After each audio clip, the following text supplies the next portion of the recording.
Bonjour à toutes et à tous. Merci de suivre sur ICI TV la 6e conférence du cycle des entretiens d'ICI consacrés à la révolte. J'évoquerai la nouvelle vague cinématographique.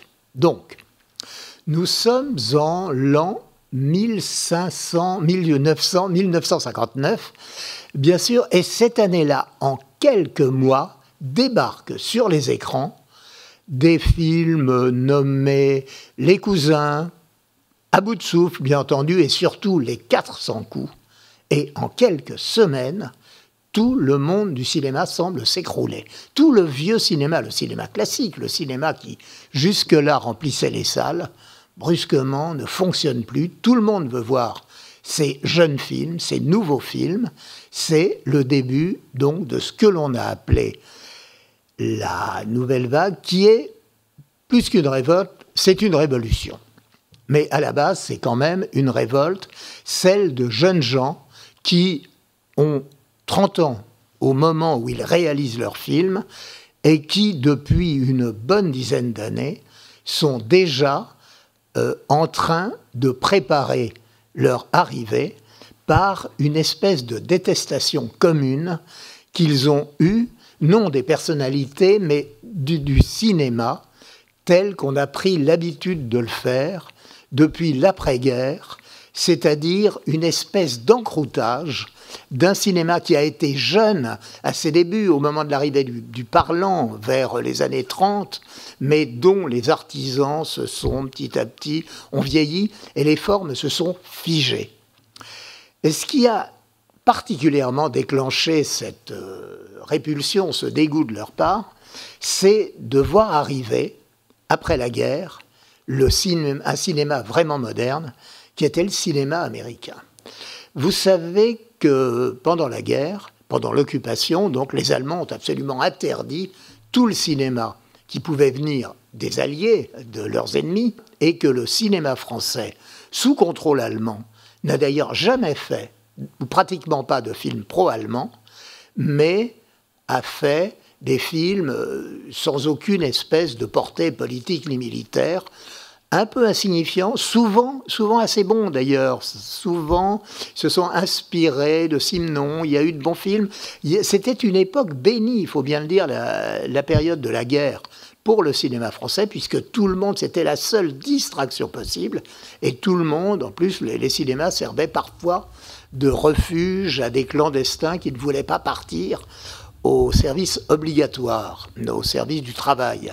Donc les films étaient là, mais enfin c'était des films qui ne correspondaient absolument pas à la vraie vie des gens.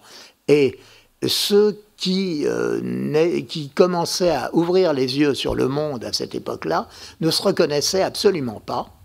Et après la guerre, sont arrivés tous ces films qui n'étaient pas venus, c'est-à-dire 6 années de cinéma américain en particulier, qui est un cinéma, vous savez, l'Amérique, c'est l'image.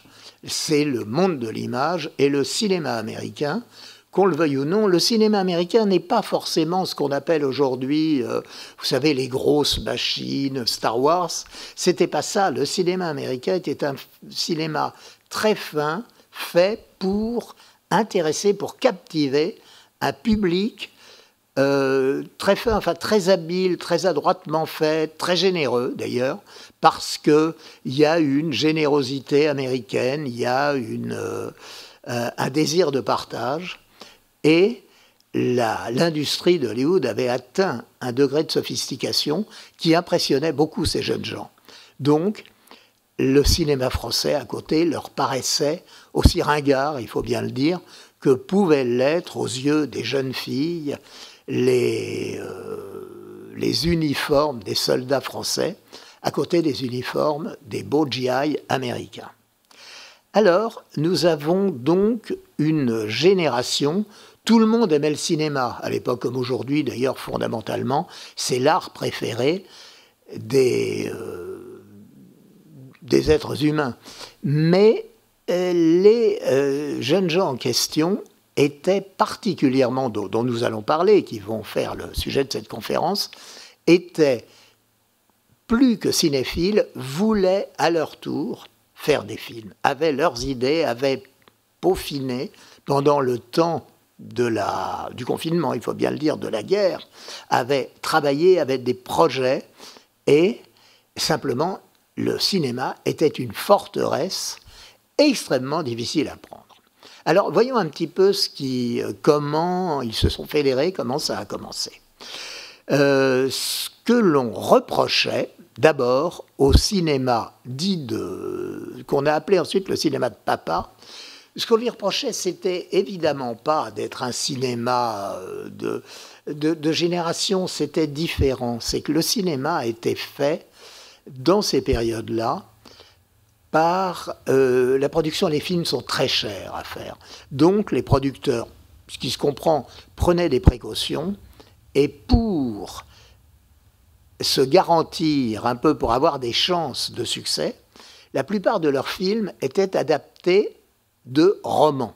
C'est-à-dire il y avait un roman à la base, souvent de très bons romans, et des scénaristes ensuite qui travaillaient sur ces romans pour les transformer en images, ce qui n'était pas mal, mais le film, en définitive, ne ressemblait absolument plus à ce que pouvait être la vie. Or, les jeunes gens en question avaient compris que le véritable auteur du film, celui qui vraiment lui donne sa forme, son fond, enfin tout ce qu'il peut dire, ça n'est pas l'auteur, ça n'est pas le scénariste, ça n'est pas l'auteur littéraire, mais c'est le metteur en scène, parce qu'au cinéma, c'est l'image qui parle.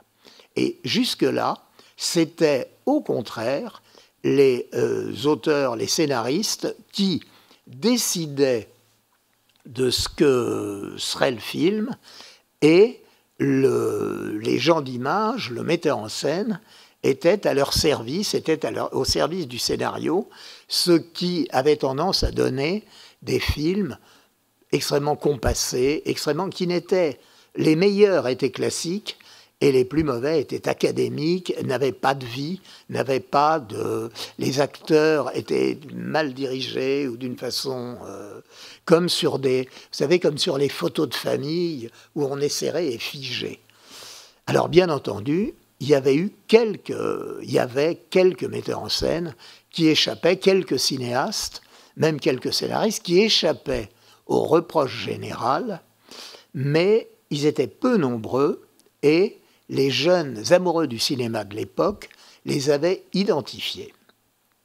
Je vais tout de suite vous citer le nom de ces révoltés, puisqu'on va en parler continuellement et tout, mais là, ils ont 20 ans, même pas 20 ans. Le plus jeune, c'est François Truffaut. C'est le plus jeune et le plus vigoureux dans la révolte. Il est né en 1934, donc c'est à la fin de la guerre. Il a 12 ans, il a 13 ans, et il rêve déjà, il ne pense déjà qu'au cinéma. Et ce garçon va découvrir, avec la liberté retrouvée, il va découvrir une institution absolument formidable qui n'existait pas avant la guerre, qui s'appelle la Cinémathèque française, qui a créé une espèce de personnage excentrique qui a ramassé tous les bouts de films qu'il pouvait trouver et à qui on a donné des films, à qui des metteurs en scène, des cinéastes presque inconnus en France, mais qui étaient d'immenses cinéastes comme Vollstroheim, comme Sternberg, ont donné leurs films et lui les projette tous les jours, tous les soirs, parfois au début 3 fois par soir le même film, ensuite 3 films par soir, dans une salle de l'avenue de Messine, à Paris, dans le 8e arrondissement, et cette salle, pour une bouchée de pain, tout le monde peut voir des films qu'on n'a jamais vus ailleurs, des films qui sont d'ailleurs très souvent étrangers en version originale, sans sous-titres, mais dont les images parlent, et c'est à ce moment-là donc que Truffaut et ses amis qui vont se rencontrer à la Cinémathèque et qui ont nom Rivette, Chabrol, Romer, Godard, bien entendu, vont découvrir un cinéma différent, un cinéma qui est dominé par Orson Welles, et c'est un cinéma de studio. Attention, ce ne sont pas eux qui ont choisi de faire leurs films. Je parle des metteurs en scène essentiellement américains qui vont admirer, mais ce sont des gens, des cinéastes qui ont suffisamment de personnalité pour qu'on puisse les identifier à travers des films très formatés, puisque les studios de cinéma ont leur style dont les metteurs en scène, en principe, ne peuvent pas sortir.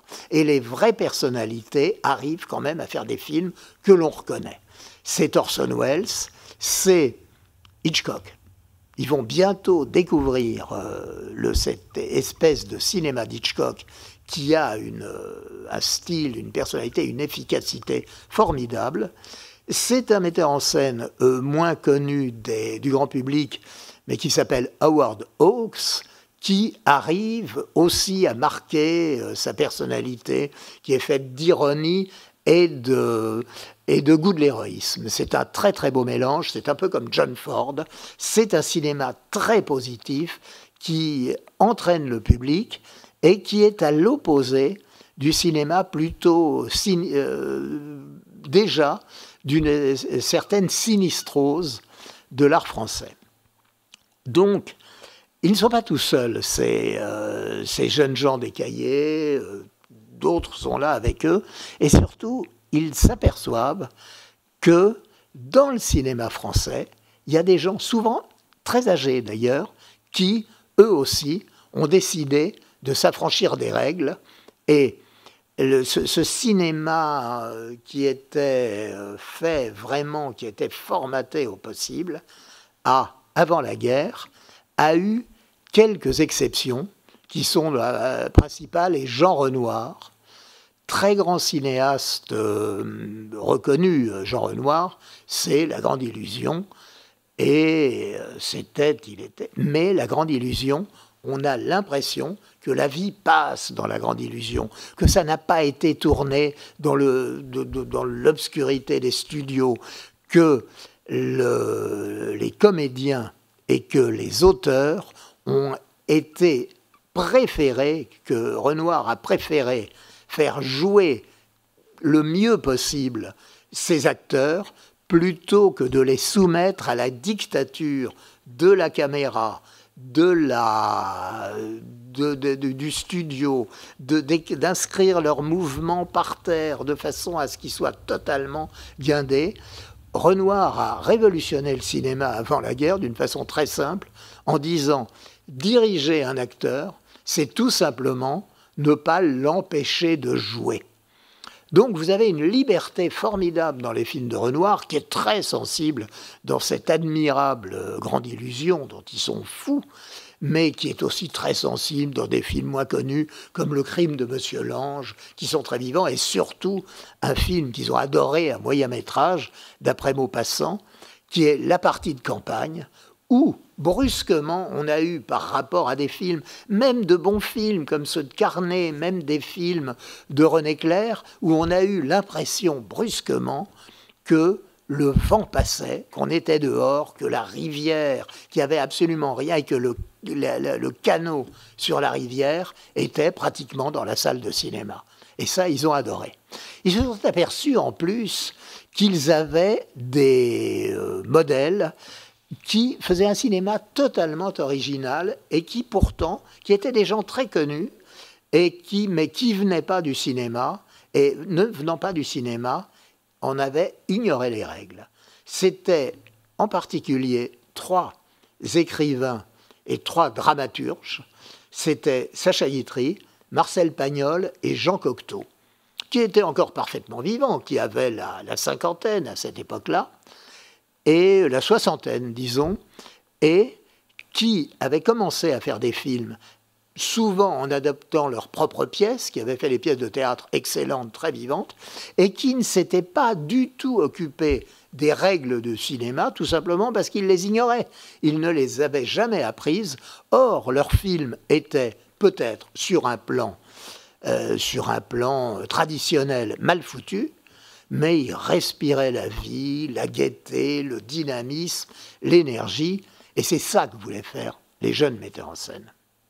Le problème, c'est que le cinéma, c'est très difficile d'entrer dans le cinéma. Ça l'est moins aujourd'hui, mais ça l'est encore.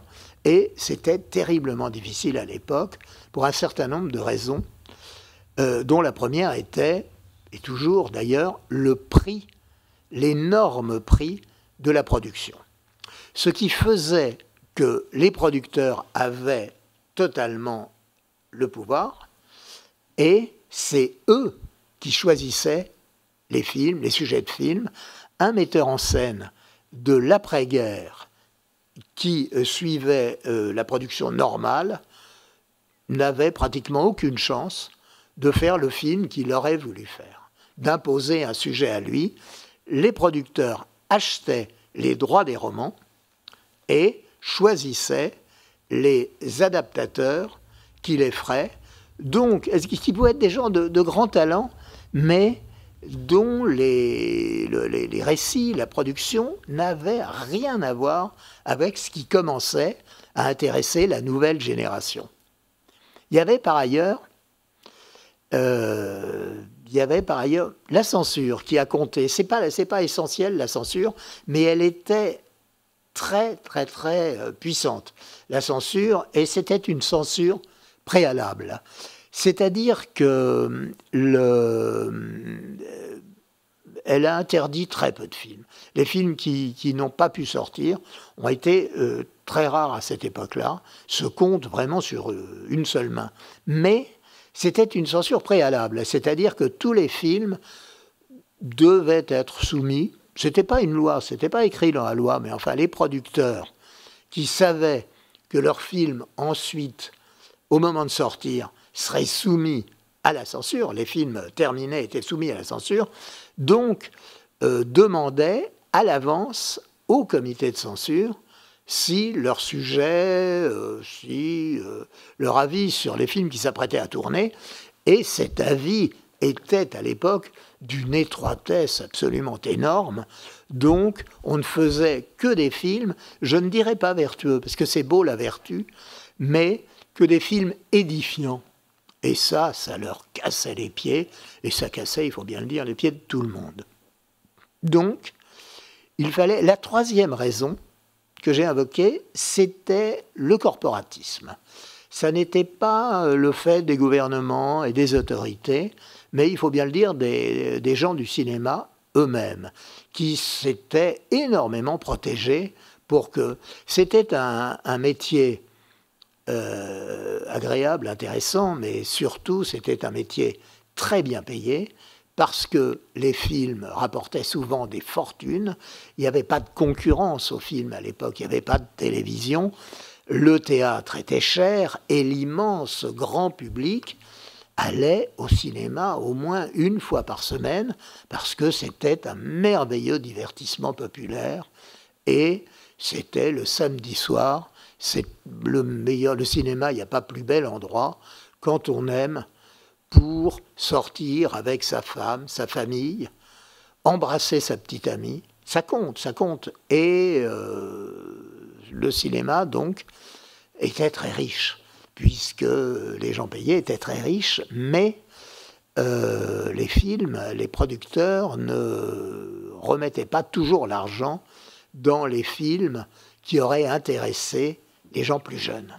Donc, ce corporatisme faisait qu'avant d'avoir le droit d'être réalisateur, n'importe quel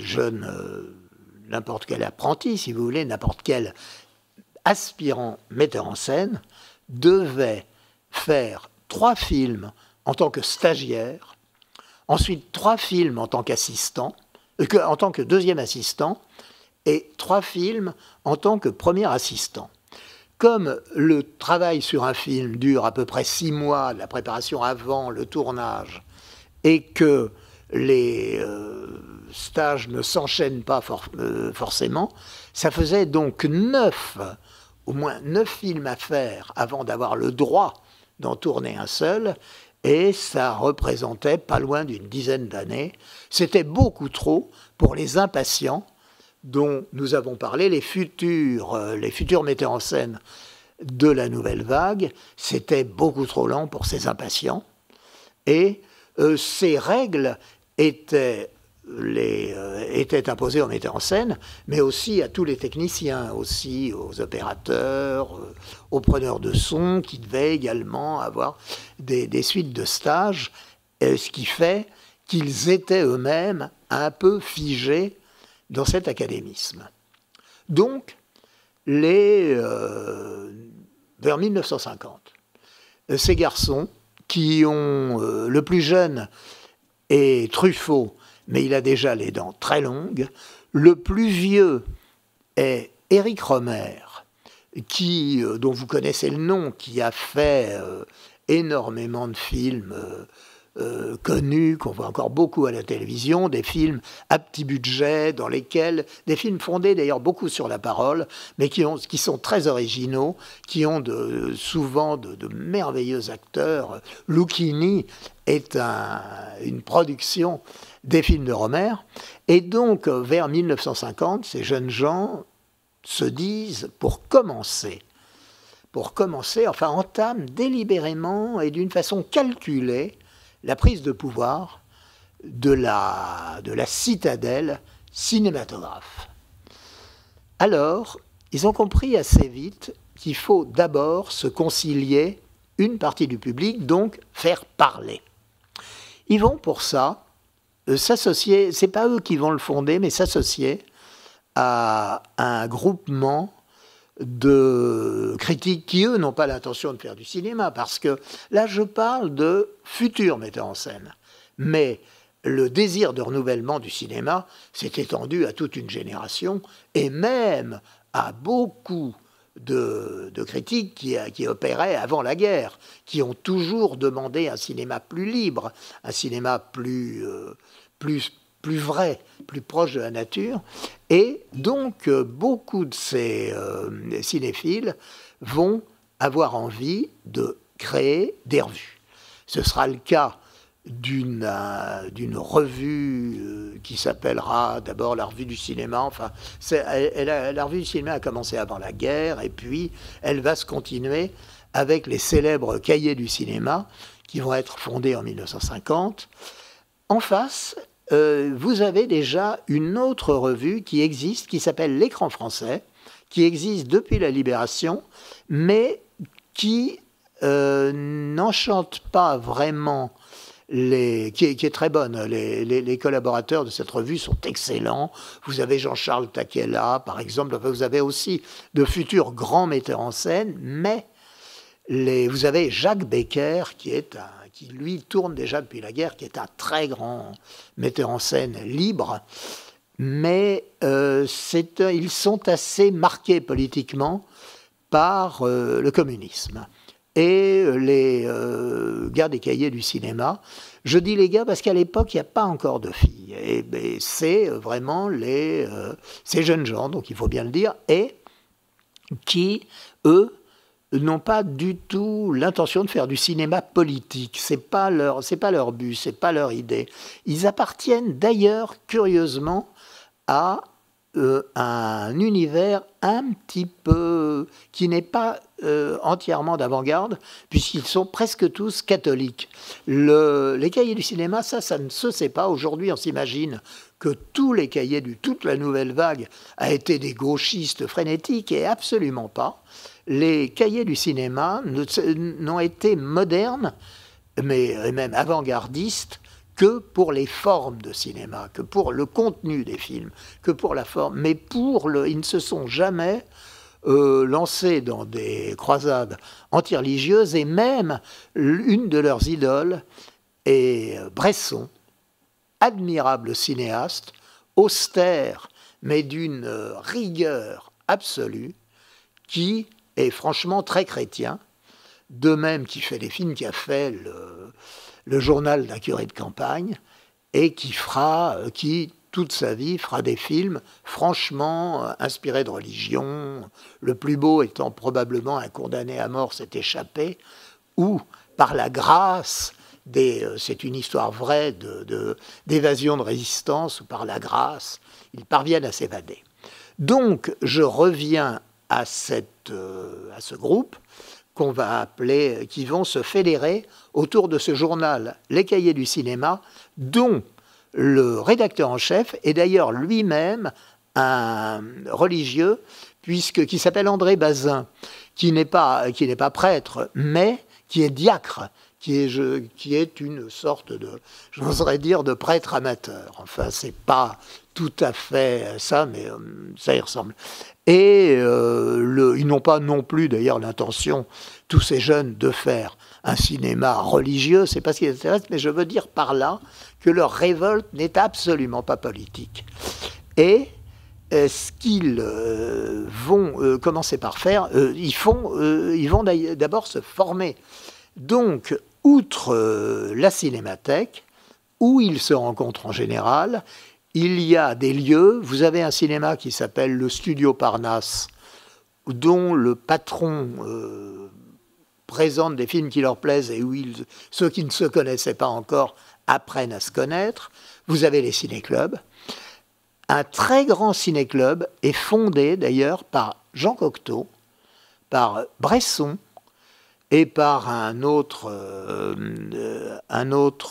artiste qui s'appelle Roger Lénart, qui est moins connu, et Cocteau qui fait des films déjà. Bresson qui fait des films se sont rencontrés au Festival de Venise l'année d'avant. Ils fondent ce ciné-club pour passer les films qu'ils ont envie de voir, les films et les films que feront, les films que souhaiteront faire plus tard les jeunes gens des cahiers, et ça s'appelle Objectif 49, et ils vont même créer un festival, le festival du film maudit, qui aura lieu à Biarritz pendant une fois et demie, en 1949 et 50, et qui va un petit peu établir les règles de ce qu'eux-mêmes veulent faire. Et ce qu'eux-mêmes veulent faire, c'est, enfin, quand je dis les règles, la règle, c'est qu'il n'y a pas de règle. Mais tous ces cinéastes sont unis par le désir de faire des films qui leur ressemblent pas d'une façon narcissique, mais les films, de ne faire que les films qu'ils ont envie de faire. Jusque-là, tous les cinéastes, tous les gens qui travaillent dans le cinéma, sont un peu obligés de travailler à la commande. Donc, vous avez un certain nombre de très grands scénaristes qui sont des gens comme Henri Janson, comme Jean Orange, comme Pierre Bost, comme Charles Spaak, qui vont être pris pour cible par les garçons des Cahiers du cinéma, tout simplement parce que parce qu'ils ne font pas les films qu'ils auraient eu envie de faire, mais qu'ils font des films qu'on leur commande.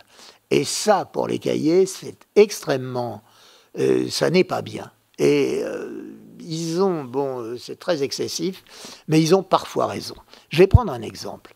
Jean Orange et Pierre Bost, qui vont devenir leurs ennemis, qui vont devenir leur tête de turc, ont fait des films magnifiques. Et ça, ils sont parfaitement de mauvaise foi, les Cahiers. La mauvaise foi, vous savez, on va beaucoup la rencontrer dans les deux camps, les gens qui viennent, mais dans les Cahiers du cinéma, on attaque systématiquement, particulièrement Orange et Bost.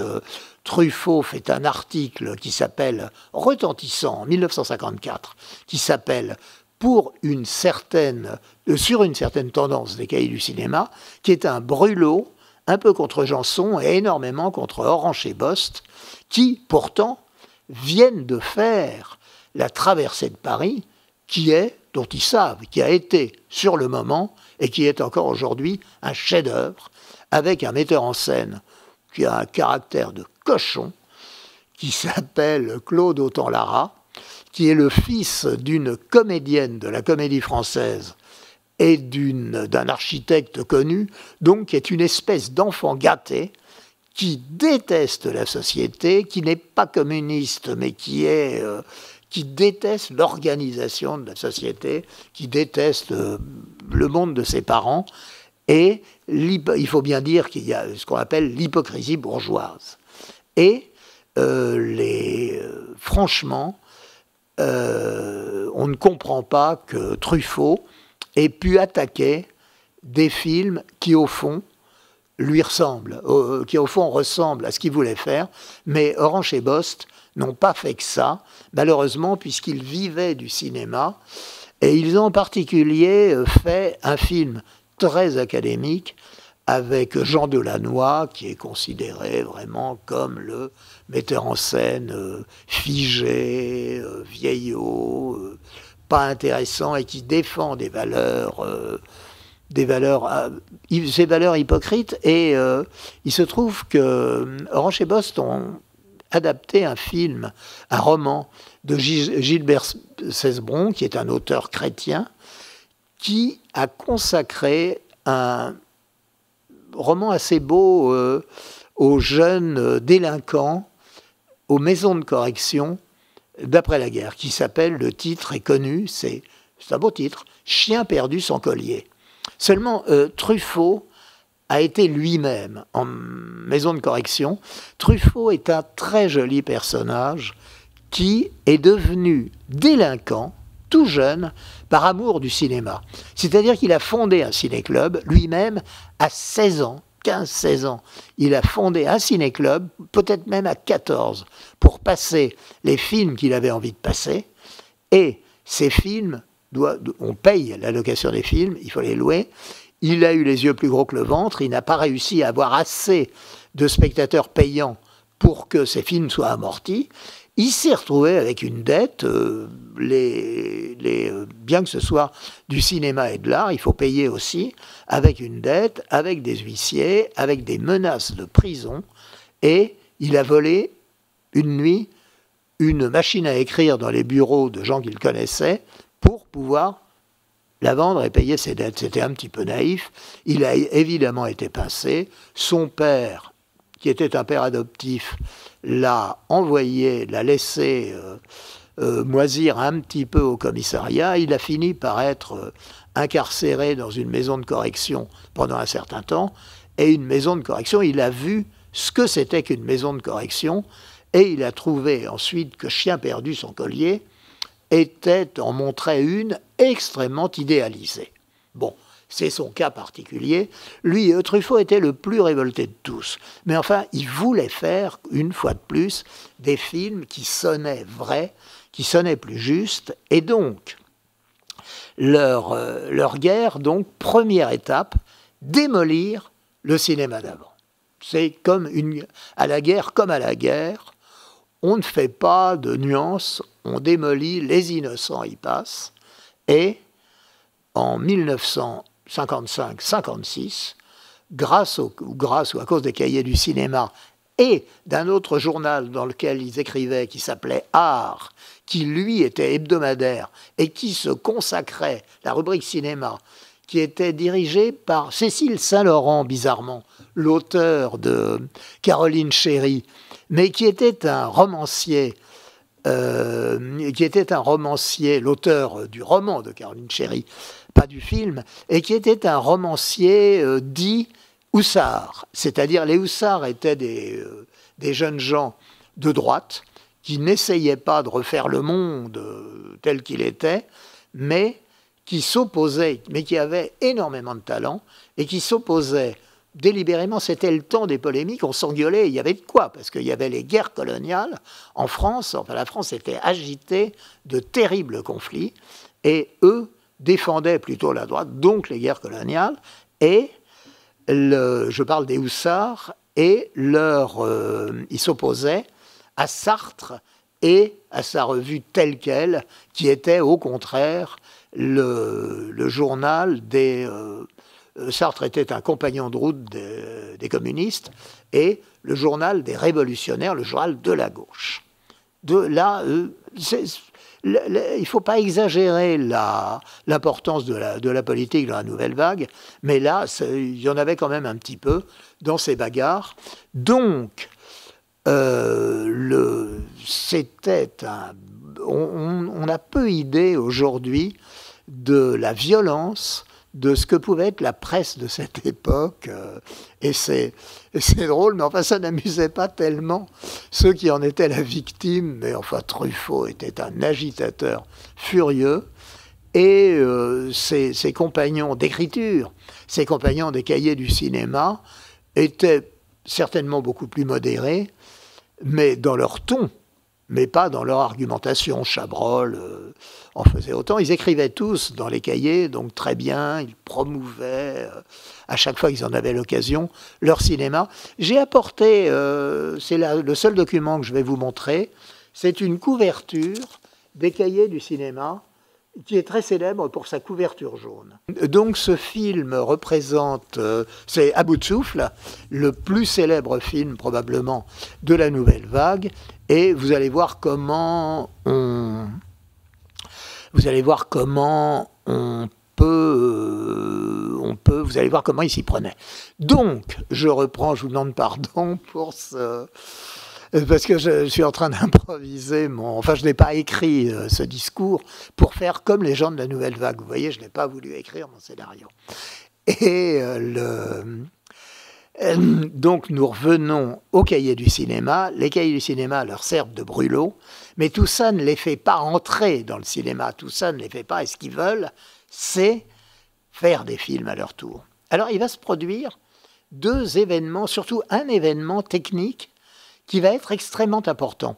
Et vous savez que souvent, les grandes révolutions artistiques sont créées par un élément technique, une nouveauté technique qui donne beaucoup plus de liberté. On a comparé souvent les cahiers du cinéma et surtout le cinéma de la Nouvelle Vague, on l'a comparé souvent à ce qui s'est passé au moment de l'impressionnisme pictural, c'est-à-dire vers 1870, lorsque la peinture en tube, qui n'existait pas avant, la peinture en tube a permis aux peintres de sortir. Les peintres étaient jusque-là, il fallait préparer la peinture, et la peinture, ils devaient préparer leurs propres couleurs, et ces couleurs, on ne pouvait rigoureusement les préparer qu'à l'intérieur, parce que c'était de la cuisine, on ne pouvait pas le faire en plein air. Donc, tous les peintres travaillaient dans des ateliers, allaient prendre des croquis éventuellement à la campagne, mais ensuite reproduisaient le tout dans un atelier enfermé, et ça donnait évidemment, même chez les plus grands, une peinture un petit peu guindée, un petit peu froide. Et eux, les impressionnistes, sont sortis et se sont aperçus que la peinture, c'était aussi peindre la lumière. Donc ils ont peint d'une façon absolument lumineuse. La peinture en a été totalement changée, et ils ont eu 10 années très très difficiles avant que le public ne s'habitue à cette nouvelle peinture, mais après ils ont été acceptés, et ils ont absolument révolutionné et chassé toute la peinture académique ancienne. Le cinéma va faire la même chose, la Nouvelle Vague. C'est-à-dire que des caméras plus légères apparaissent, que l'on peut porter à la main, et des pellicules plus sensibles arrivent, et là on peut enfin filmer à l'extérieur sans éclairage. Ce qui rendait si lourd et si académique, obligatoirement presque, le cinéma général, le cinéma qu'on faisait avant, le cinéma qu'ils ont appelé le cinéma de papa, c'est qu'il fallait beaucoup de lumière, beaucoup d'éclairage. Donc, dans les studios, on ne pouvait tourner qu'en studio pour avoir cette lumière, et on voit très bien que le studio, c'est pas l'extérieur, il n'y a pas la vie. Et lorsqu'il tournait en extérieur, même en extérieur, il fallait rajouter de la lumière. Donc ça, et là, avec les pellicules rapides, ils vont pouvoir tourner à l'extérieur, et ça a un avantage artistique, mais ça a aussi un avantage financier, parce que tourner à l'extérieur sans apport de lumière, en lumière naturelle, ça permet de gagner un temps fou et de diviser par 3 le temps de tournage, et c'est ça qui coûte très cher. Donc, un film reste très cher, mais il devient envisageable d'avoir des producteurs des producteurs moins riches, d'avoir des budgets beaucoup moins opulents.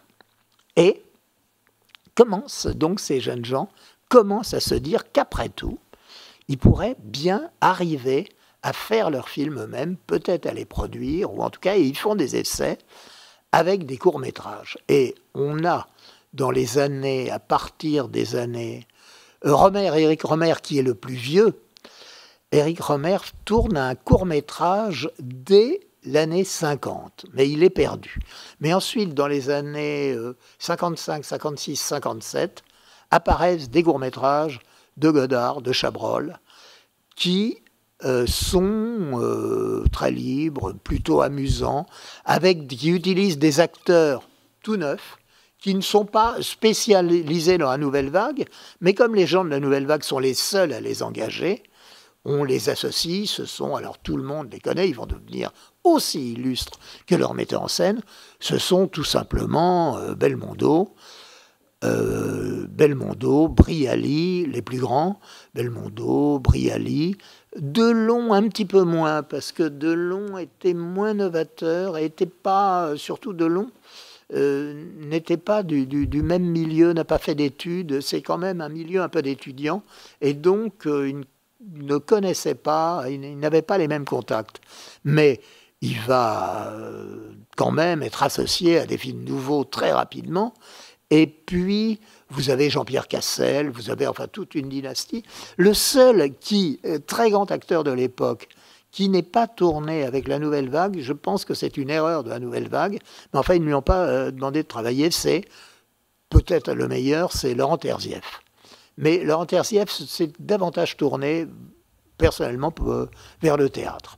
Quoi qu'il en soit, ces courts-métrages commencent à arriver, ils sont insolents, ils sont souvent, comme on dit, autoproduits, c'est-à-dire que il se débrouille pour attraper un petit peu, ça et là, un petit peu de pellicule, une caméra, et puis les pellicules, par exemple, vous savez, lorsqu'on tournait avec 35 mm, qui coûtait très très cher, et le développement coûtait très cher aussi, dans un studio, les bobines font 10 minutes.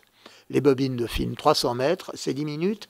Et lorsqu'il ne reste plus que 2 minutes, on ne les utilise pas parce que les plans de cinéma peuvent durer souvent presque 2 minutes, 1 minute, ou davantage.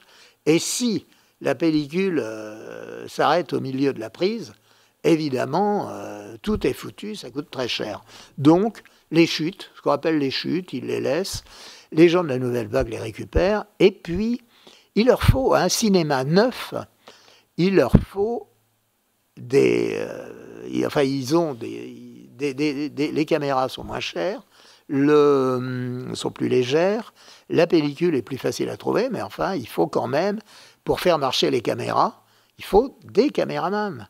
Chabrol, qui est peut-être le plus impatient de tourner d'entre eux, Chabrol a calculé que pour apprendre la mise en scène, ce qu'il faut absolument savoir dans la mise en scène, c'est-à-dire ce qui concerne le filmage, l'art photographique du filmage, ce qu'il faut apprendre, ça s'apprend en 4 heures. Les erreurs à ne pas commettre, ce qui est vrai. Mais évidemment, 4 heures, c'est la base. Après ça, il faut tout apprendre. C'est-à-dire, une fois qu'on sait où mettre la caméra, la théorie, la pratique, c'est beaucoup plus long. Et puis, il leur faut des techniciens nouveaux. Et ça, les techniciens nouveaux, ils vont les trouver grâce aux actualités. Alors, il y a un personnage qui va avoir un rôle énorme dans la Nouvelle Vague, qui n'est pas un metteur en scène, mais qui est un chef opérateur, qui s'appelle Raoul Coutard. Raoul Coutard est un garçon du peuple, ses parents sont chapeliers, il n'a aucune espèce d'espoir d'entrer dans le cinéma, puisque c'est quand même un art bourgeois, il ne connaît personne, aucune relation, et ayant très envie de faire des films, il s'engage dans l'armée qui a un service cinématographique. Il s'engage au moment où il va faire son service militaire, comme tout le monde. Il prend un engagement de 5 ans dans l'espoir d'être versé au service cinématographique. Et effectivement, comme il est très bon photographe déjà, il est gardé au service cinématographique. Et il faut dire que sa carrière militaire sera pas rien, il ne sera pas dans les bureaux parce qu'il est envoyé en Indochine et il sera en particulier à Dien Bien Phu. Il va être prisonnier quelques mois après la bataille de Dien Bien Phu, au cours de laquelle, comme vous le savez, la France a perdu la guerre, mais avec un autre engagé militaire qu'il rencontre là-bas, qui s'appelle Pierre Schoendorfer, Coutard va devenir le caméraman d'actualité qu'utiliseront toutes les actualités françaises pour montrer toutes les semaines la guerre. Or, quand vous êtes à Dien Bien Phu, vous ne faites pas du studio. Et on s'aperçoit, et les gens de la Nouvelle Vague en particulier, s'aperçoivent que c'est d'excellentes images, qu'on peut très bien faire du cinéma sans tout le tralala des studios. Et Raoul Coutard, revenant d'Indochine en 1954, et démobilisé, a très envie de continuer à faire du cinéma, ainsi que Pierre Schoendorfer. Vous savez, Pierre Schoendorfer et Coutard, c'est eux qui vont faire plus tard Le Crabe-Tambour, et ces films absolument magnifiques, qui sont, d'une certaine manière, des films de la Nouvelle Vague, bien qu'on ne les associe pas directement à la Nouvelle Vague. Et Coutard, donc, Coutard et Schoendorfer, qui ont envie de faire d'autres films, vont trouver un homme qui a lui-même, un jeune producteur qui a lui-même envie de faire des films, qui a très peu d'argent et qui est très content de trouver des cinéastes qui peuvent tourner pour presque rien. Et donc ils vont aller ensemble avec Joseph Kessel en Afghanistan pour tourner une adaptation du roman Les Cavaliers de Kessel, qui est un long-métrage de fiction, mais très, très, très documentaire, où tout est vrai, où il tourne avec de vrais cavaliers, de vrais Afghans. Et ce film est très beau. Il sort, il a du succès, et Georges de Borgard devient producteur, met son nom sur une plaque. Alors là, il y a beaucoup de choses extrêmement amusantes. Et là, Borgard, un jour, reçoit la visite d'un monsieur, d'un industriel, d'un type qui fait des conserves au Pays Basque, et des conserves de poissons, de sardines, et qui lui dit « Monsieur, j'ai envie d'investir de l'argent dans le cinéma, et j'ai vu votre nom, et j'ai voulu que ce soit un Français. Vous êtes un Français, monsieur de Borgard, et c'est à vous que je vais donner cet argent, et je vais vous expliquer les raisons de la crise du cinéma. Vous savez que depuis que le cinéma existe, on parle de la crise du cinéma. Là, il y avait une certaine crise parce que la télévision le concurrençait. Donc, concurrençait le cinéma, la télévision commençait à se développer. Et ce monsieur lui dit, écoutez, il est évident que le cinéma français ne marche pas parce qu'on ne fait pas assez de films d'après Pierre Loti. C'est ça le remède. C'est assez saugrenu, mais évidemment, de Borgard lui dit, mais bien sûr, mais évidemment. Donc ce monsieur donne de l'argent à de Borgard pour qu'il tourne 2 adaptations de Pierre Loti, qui sont Pêcheurs d'Islande, d'ailleurs, très très roman formidable, Pêcheurs d'Islande et Ramuncho, l'histoire du contrebandier basque, qui vont être tournés par Schoendorfer. Dans l'étonnante filmographie de Schoendorfer, il y a ces 2 films qui sont quand même pas très connus, et l'un d'eux, Ramuncho, est tourné avec Bardot, mais pas Brigitte, ni Janou, la sœur de Bardot, qui fait un nom sur une affiche parce que tout ça, c'est un petit peu des combines. Et Groucho Marx dit quelque part dans un de ses films, qu'une pièce de théâtre ne se monte pas comme une escroquerie ordinaire, et il faut bien dire qu'un film de cinéma, que ce genre de film, les films de la Nouvelle Vague, c'est un petit peu la même chose aussi. Donc, Coutard tourne avec Bourgard, Bourgard s'ouvre à des jeunes metteurs en scène, et parmi ces jeunes metteurs en scène, il y en a un qui s'appelle Jean-Luc Godard, qui a envie de faire des films, qui est d'une famille riche d'ailleurs, mais d'une famille suisse qui ne lui donne pas tellement d'argent. C'est le plus furieux des gars des cahiers du cinéma, de la Nouvelle Vague. Ça sera de loin le plus original. Ces films n'ont pas tous eu du succès, loin de là, parce qu'il fait des films. Coutard, qui a été son opérateur en permanence, me disait, parce que j'ai été assistant à l'époque sur un film, où était Coutard, il me disait, tu sais Jean-Luc, il avait un argot magnifique, Coutard, il me disait, tu sais Jean-Luc, il a de la bouillie dans le cigare, mais c'est un génie. Et c'était vrai. Et donc, Bourgard va donner de l'argent à Coutard pour qu'il fasse un bout de souffle. Pendant ce temps-là, Chabrol, lui, Chabrol, qui n'avait pas d'argent non plus, a fait, je ne me permettrai pas de dire que c'était un mariage arrangé, et c'était pas vrai d'ailleurs, mais Chabrol a épousé une dame assez riche. Chabrol était lui-même un bon bourgeois, le fils d'un pharmacien, qui n'a jamais pensé qu'au cinéma lui-même, qui a organisé un ciné-club pendant la guerre dans son village de Creuse. Il avait 12 ans. C'est encore plus fort que Truffaut. Donc, Chabrol va lui-même produire, Godard produit avec de Bourgard. Chabrol produit lui-même, va faire un riche mariage et la dot de sa femme, qui représente quelque chose comme maintenant, il y avait encore des dots dans le monde bourgeois, c'est quand même assez étonnant, et ça représente quelque chose comme le prix d'un 2 pièces à Paris. Si vous voulez, c'est-à-dire c'est déjà cher, 2 pièces à Paris, c'est, mettons, 500 000 €, on peut le dire comme ça, mais c'est pas énorme pour faire un film. C'est ce qu'on appelle un petit budget, et 500 000 € simplement, ça se trouve. Donc, avec la dot de sa femme, il va lui-même, après avoir fait quelques courts-métrages, il va lui-même, en 1957, aller dans la Creuse, dans son village de Creuse, et tourner en plein hiver un film qui se révélera très beau. C'est un film tout simple, mais c'est un film qui sonne vrai. C'est l'histoire ça se passe dans le village, d'un jeune homme en particulier, d'un jeune homme alcoolique, à qui on essaye, dont les amis et la fiancée essayent de sortir de l'alcool. Donc c'est un sujet, comme vous pouvez le voir, qui est un sujet presque édifiant.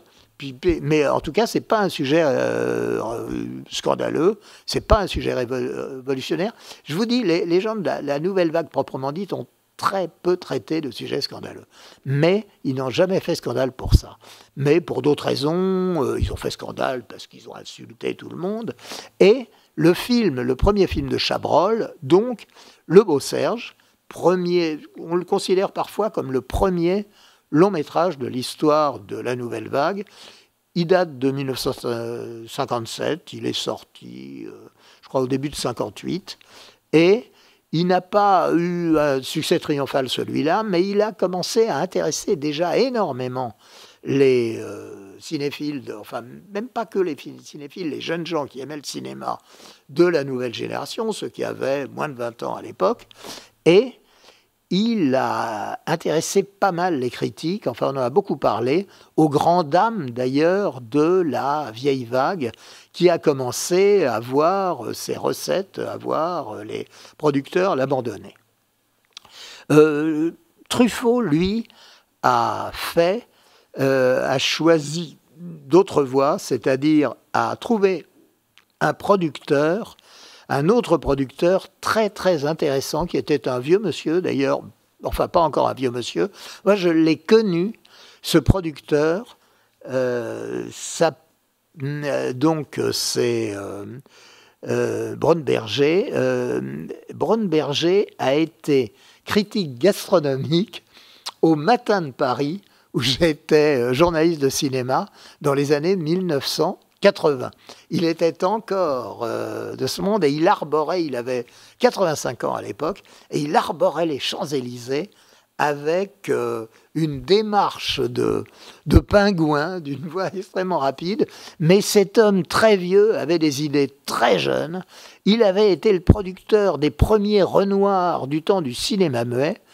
Il avait fait des films avant la guerre, pendant la guerre, je ne crois pas, puisqu'il était juif. Non, il était parti, naturellement, il était parti en Amérique, il avait été obligé, sous peine de mort, de partir, mais après la guerre, il était revenu et il ne cherchait qu'à faire des films jeunes, mais n'ayant pas beaucoup d'argent, il n'a produit que des courts-métrages, mais des courts-métrages qui ont compté à l'époque, dont le premier court-métrage de Truffaut, qui s'appelait Les Mistons, qui a été fait en 1957, qui était un court-métrage tourné avec pas d'argent, à Nîmes, mais qui était formidable de vie, de drôlerie, de gaieté, que les gens ont adoré, ont distribué à l'époque des courts-métrages avant tous les films, et les courts-métrages étaient en général d'un ennui incroyable. Et c'était d'ailleurs très souvent des documentaires sur la fabrication des saucisses à Strasbourg, ou des choses comme ça. Et brusquement, les gens qui avaient pris l'habitude de s'ennuyer devant des courts-métrages assommants, brusquement se sont réveillés, ont trouvé ça formidable.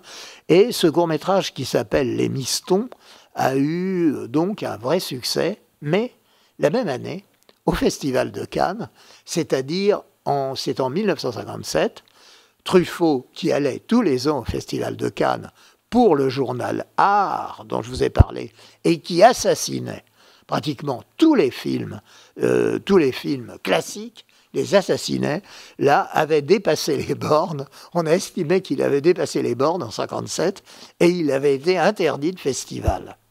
Donc, l'année suivante, il n'est pas venu. Et l'année suivante, après le succès de ces Mistons, il a décidé de faire un long métrage. Alors lui avait épousé, par amour, puisqu'il vivait dans le milieu, il avait eu, ce qui est quand même une chance, l'amour des fois porte chance, et il avait épousé la fille d'un producteur qui s'appelait Morgenstern, et qui naturellement l'a aidé à faire le film, le premier long métrage qu'il voulait faire, qui était largement inspiré de ses propres souvenirs d'enfants délinquants. C'est les fameux 400 coups que tout le monde connaît. Donc il a trouvé un jeune garçon qui n'était pas acteur, et qui s'appelait, d'ailleurs il avait 15 ans, il n'avait pas il était le fils d'une actrice, donc il serait probablement devenu, mais il l'avait trouvé par une petite annonce de François, Jean-Pierre Léaud, qui lui ressemblait, qui a été très très important dans la Nouvelle Vague, et qui, devenu adulte, a eu des fois un jeu un peu déconcertant, mais quand il était jeune, c'était un adolescent d'une crédibilité, d'une tendresse totalement fondant. Il a également, la Nouvelle Vague a eu également ses actrices, a eu Bernadette Lafont, enfin qui n'est pas dans ce film-là et tout, mais a trouvé Anna Karina. Et avec Jean-Pierre Léaud, donc, il a décidé, avec beaucoup de volonté, de faire un film qui aurait du succès. Il a mis tous les atouts dans son jeu. C'est ce que l'on ne sait pas en général, c'est que les gens de la Nouvelle Vague n'avaient une désinvolture, ont laissé un souvenir d'une certaine impolitesse, comme ça, mais leur désinvolture n'était qu'à l'égard des règles du cinéma. Jamais ils ne se sont permis de bâcler leurs films. Et Truffaut, qui voulait absolument, qui avait un besoin impérieux de réussir, puisqu'il n'avait pas de famille derrière, il n'avait pas d'argent, il avait son protecteur André Bazin, qui l'avait fait entrer au cahier du cinéma, était mort, et il fallait absolument qu'il réussisse. Donc il a mis tous les atouts dans son jeu. Il a engagé un monsieur qui faisait des émissions de télévision naissante sur la pédagogie, qui était des conseils aux parents. Donc il connaissait très très bien les problèmes de l'enfance et de l'adolescence. Il l'a engagé pour être son co-scénariste, c'est-à-dire pour écrire, pour avoir la première condition du succès, ça ne suffit pas, mais pour qu'un film ait du succès, il faut qu'on y croie, il faut qu'il sonne vrai. Donc, il a écrit ces fameux 400 coups, et c'est un film qui sonnait totalement vrai, qui était bouleversant, qui n'était pas révolutionnaire à proprement parler au point de vue du cinéma, c'est-à-dire qui ne mettait pas la caméra à l'envers, des choses comme ça, mais qui faisait des choses qu'on s'était interdit jusque-là, qui ne se faisaient pas, on ne sait pas pourquoi. C'est-à-dire, il a fait des arrêts sur l'image, brusquement, pour montrer l'intensité de certains regards. Il a fait des regards caméra, c'est-à-dire on ne regardait jamais la caméra. On ne sait pas pourquoi, là, les acteurs se sont mis parfois à la regarder, c'est-à-dire quand vous regardez la caméra, c'est ce que je fais actuellement, vous regardez le public. Je vous regarde, je ne vous vois pas, mais je vous regarde, et chacun d'entre vous a l'impression que je le regarde lui. C'est une, bon, vous le savez sans doute, j'enfonce des portes ouvertes, mais c'est pour vous donner un petit peu une idée de ce que pouvait être le cinéma. Je suis un peu terrifié de regarder ma montre, parce que je ne suis pas encore à la fin de ce sujet. Loin de là. Et donc, je vais peut-être un petit peu accélérer. Donc, Les 400 coups est un film tellement réussi que tout c'est tellement bouleversant que tous les gens du métier qui l'ont vu en projection avant qu'il sorte dans les salles, et surtout avant le Festival de Cannes, disent que c'est le plus beau film de l'année, et le Festival de Cannes est obligé de le sélectionner. Et Truffaut, qui l'année 2 ans avant a quitté Cannes en paria, revient en triomphateur. Le film bouleverse le festival, et de très loin le plus beau, pour des raisons pour des raisons trucs. Le festival, le jury du festival, qui est composé de vieux cinéastes que Truffaut a tous insultés, pratiquement, sauf Cocteau. Il les a tous insultés, donc c'est quand même des gens qui voient que le film est beau, mais qui ont un honneur. Donc ces gens-là décident de ne pas lui donner la Palme d'Or, mais lui donnent un prix spécial du jury qui est suffisant, et qui fait sa gloire, qui suffit. Donc, je vais maintenant vous la faire courte, comme on dit. Nous avons ça y est, la nouvelle vague est née, elle s'est imposée. Les vieux cinéastes, petit à petit, disparaissent de leur belle mort, ce qui est peut-être dans le meilleur des cas. Dans d'autres cas, ils sont mis en quarantaine, enfin ils sont mis à la retraite, ce qui est souvent très très cruel. Au noyau des cahiers du cinéma, c'est-à-dire de la nouvelle vague, ce qu'on appelle la nouvelle vague, se joignent beaucoup d'autres cinéastes du même âge qui n'ont pas participé à la même aventure, mais qui eux aussi ont fait des films nouveaux. Les principaux vont être Louis Malle, Alain Cavalier, moins connu, mais qui est un metteur en scène très original et qui, lui, va faire des films plus d'actualité. Louis Malle, lui, est arrivé au cinéma en passant par l'IDEC, parce qu'il y a une école de cinéma qui a été fondée pour apprendre le métier, mais que les gars des cahiers ne veulent pas s'y inscrire parce qu'il a la réputation de faire un cinéma académique, et c'est vrai, de préparer un cinéma académique, mais quand on a de la personnalité, on y échappe. Et Louis Malle entre dans le cinéma grâce au commandant Cousteau, qui va faire une expédition dans les océanographiques, qui va s'adresser, qui va trouver le directeur de l'IDEC pour lui demander son meilleur élève pour faire un film documentaire.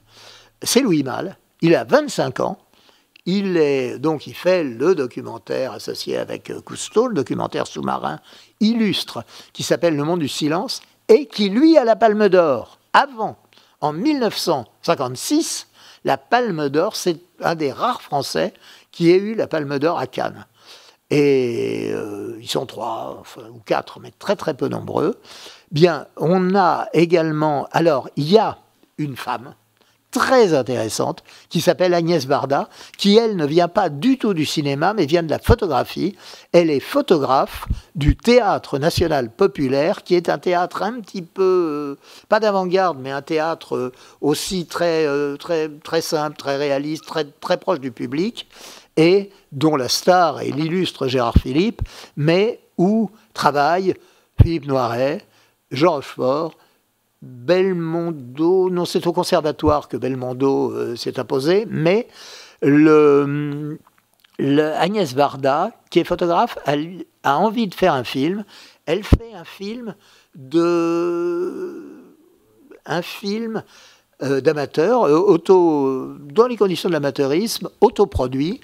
Ce film s'appelle La Pointe Courte. Elle l'a tourné à Sète, dans son quartier d'enfance, avec... Alors, c'est une histoire d'amour un peu statique, un petit peu non dite, un petit peu Marguerite Duras, si vous voulez. Mais ce film a été fait en 1956 et est passé à Cannes aussi.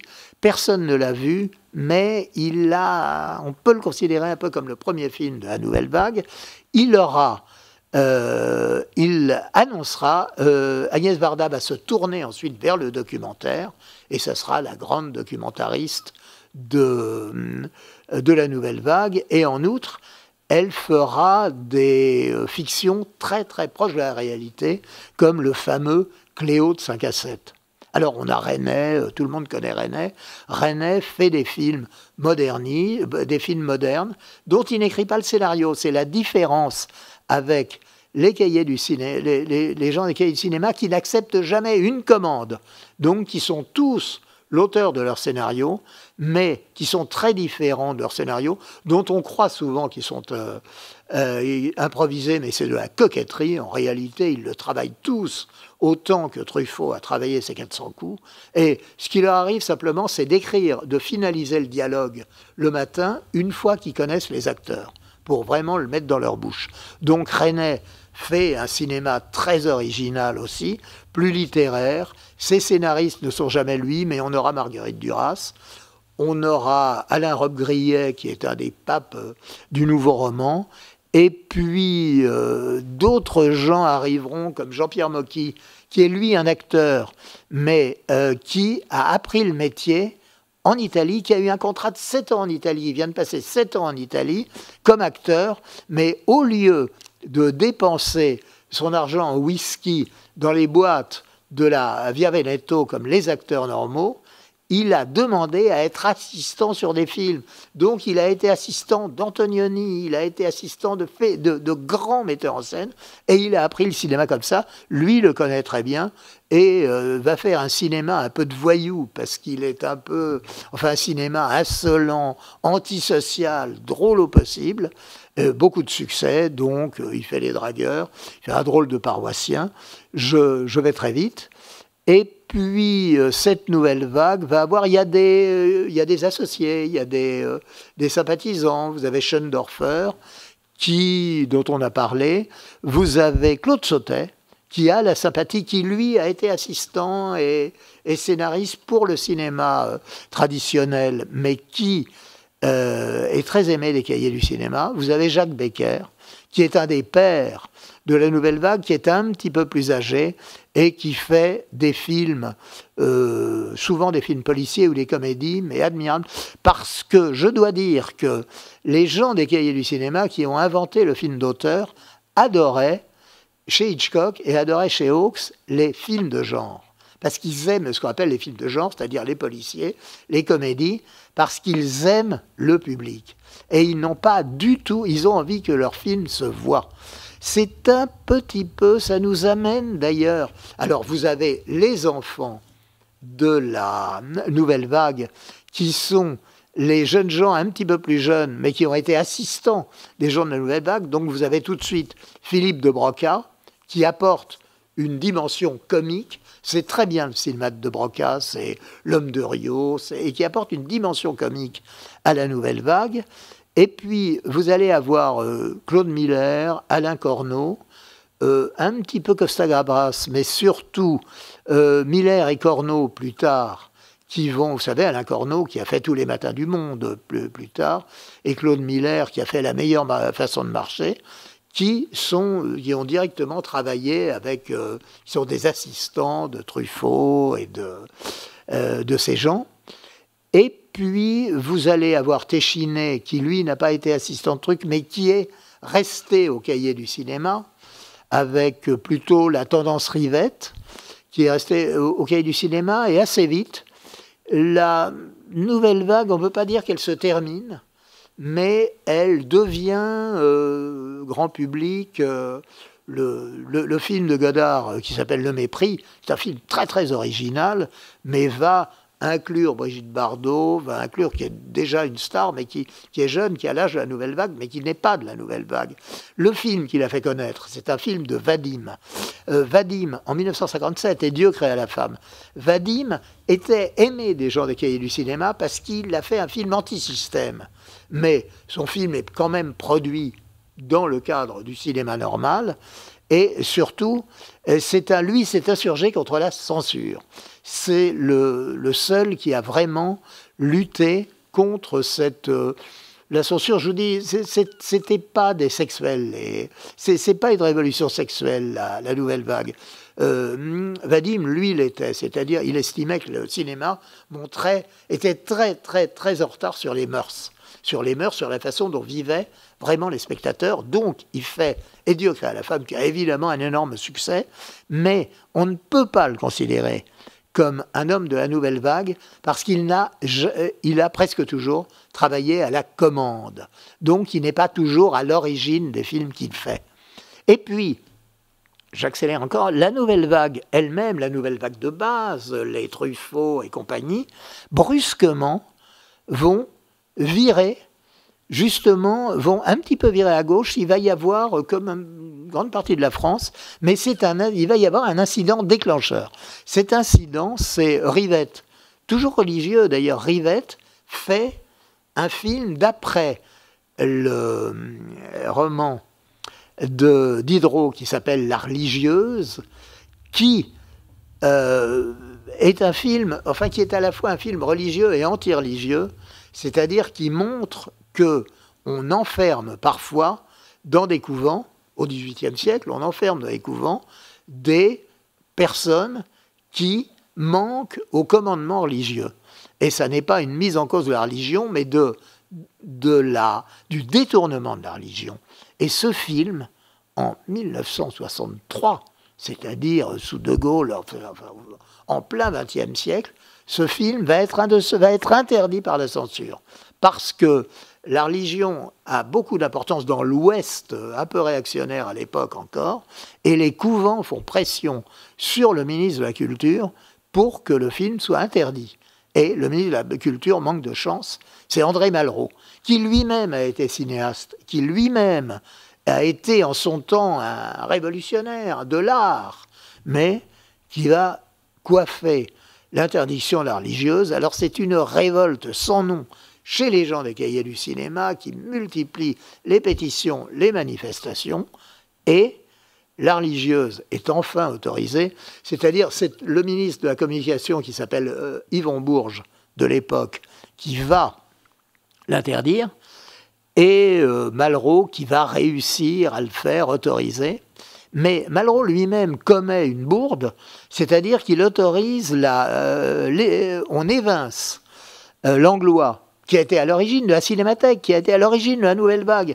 On l'évince de la Cinémathèque pour le remplacer par un administratif, et ça va déclencher dans le monde entier, mais dans tous les cinéastes du monde entier, en Amérique, Orson Welles, des gens, Scorsese, qui débutent, des gens comme ça, vont interdire à la Cinémathèque de diffuser leurs films, et il va y avoir des manifestations dans tout Paris pour la réintégration de Langlois qui aura lieu, mais nous sommes en mars et avril 1968, et le mai 68 arrive juste après, Et on considère que la nouvelle vague, l'éviction de Langlois, en fait partie. Alors, je saute de nombreuses générations pour voir s'il existe, si un mouvement peut être considéré comme comparable à la nouvelle vague depuis. La réponse est oui et non. Oui, il y a eu un cinéma de plus en plus moderne et dont les caractéristiques, je pense que la caractéristique basique de ce qui peut qualifier les cinéastes de la nouvelle vague, c'est qu'ils ne pensaient qu'à ça. Toute la journée, tout le temps, ça n'était pas un métier, ils ne fermaient pas boutique à 8 heures du soir, toute leur vie, ils y pensaient. Et on va avoir, dans les années 70-80, une génération qui va arriver, une génération de jeunes gens qui ne pensent qu'à ça.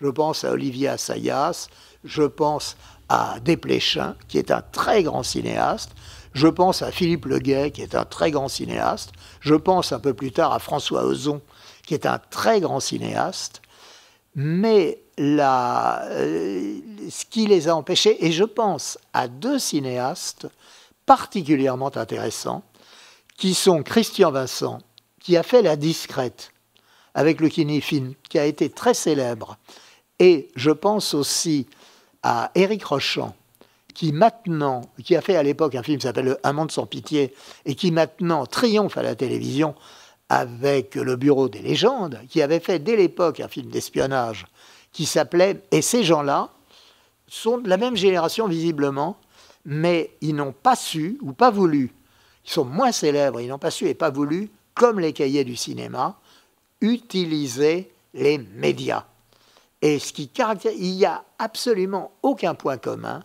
d'inspiration dans les cinéastes de la nouvelle vague. C'est-à-dire, entre Truffaut, Chabrol, Rivette, Romer, Godard, il n'y a aucun rapport.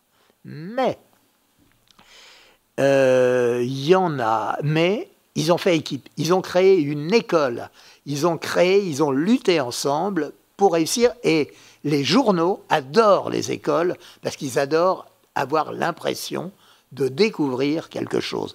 Les écoles, dans le monde ce qu'on appelle les écoles, c'est-à-dire les groupes auxquels on donne un nom, ça marche formidablement. Vous avez eu le néo-réalisme qui a fait connaître le cinéma italien. Vous avez donc la nouvelle vague qui a fait connaître la nouvelle vague.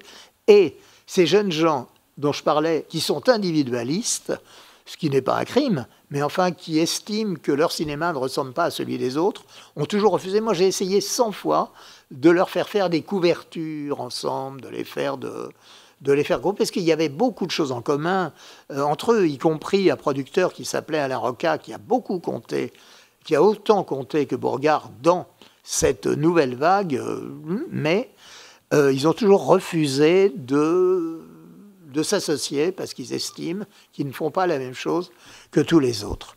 Et ça, c'est extrêmement dommage parce qu'on n'est plus dans le domaine artistique, mais on est dans le domaine du talent et du talent cinématographique.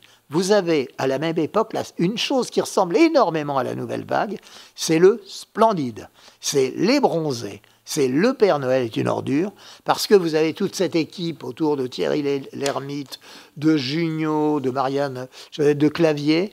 Tous ces gens ont, de Balasco, enfin c'est Michel Blanc, ce sont des grands talents, des grands talents comiques, et eux, ils ont travaillé ensemble. Ils ont fait le splendide et ils sont devenus illustres. Alors, j'en termine enfin. Merci de votre infinie patience. Alors, je crois qu'il est en train de naître une nouvelle vague. C'est une nouvelle vague, c'est la nouvelle vague des femmes. C'est très important. On ne peut pas, quelque opinion qu'on puisse avoir sur le féminisme, on ne peut pas l'ignorer. Et bon, le chef de file actuel des jeunes, c'est Céline Sciamma, mais qui a fait la jeune fille, qui a fait Portrait de la jeune fille en feu, qui a fait beaucoup de bruit l'année dernière, qui procède d'ailleurs exactement comme les jeunes gens des cahiers du cinéma avec violence, c'est-à-dire avec des moyens révolutionnaires, ce qui a été fait autour des Césars l'année dernière, c'est-à-dire non seulement de Polanski, mais le renouvellement total des Césars, ça ressemble à la nouvelle vague. Et en plus, Céline Sciamma, il y a une société de réalisateurs importante qui s'appelle, tous les bons réalisateurs en font partie, qui s'appelle la SRF, Société des réalisateurs français. Ils ont pris le pouvoir, elles ont pris le pouvoir à la SRF, et elles ont raison, parce qu'il faut se donner les moyens de ces luttes. Et les pionnières de ce mouvement sont Noémie Lvovsky, enfin il y en a déjà un certain nombre, elles se connaissent. Moi j'aime beaucoup Noémie Lvovsky, mais enfin elles sont très nombreuses. Et le cinéma féminin est en train de devenir le cinéma d'avant-garde d'aujourd'hui. Alors toute la question sera de savoir si elles vont rester sur un cinéma féminin, c'est-à-dire un cinéma de genre, un cinéma d'un sexe contre l'autre, et elles n'auront pas l'universalité, ou si, ayant acquis l'égalité qu'elles revendiquent d'une façon légitime, elles vont pouvoir élargir le débat et faire des films qui ressemblent à la nature humaine, quel que soit son sexe. Je vous remercie infiniment d'avoir eu la très très grande patience de m'écouter. Je vous remercie d'avoir suivi donc cette conférence sur ICI Télévision. Et rendez-vous le 6 mai, vous avez rendez-vous le 6 mai, pas avec moi, rassurez-vous, mais le 6 mai, avec une dernière conférence du cycle qui sera consacrée aux femmes espagnoles en exil de 1939 à 1942, avec Maëlle Beaugendre. Merci encore.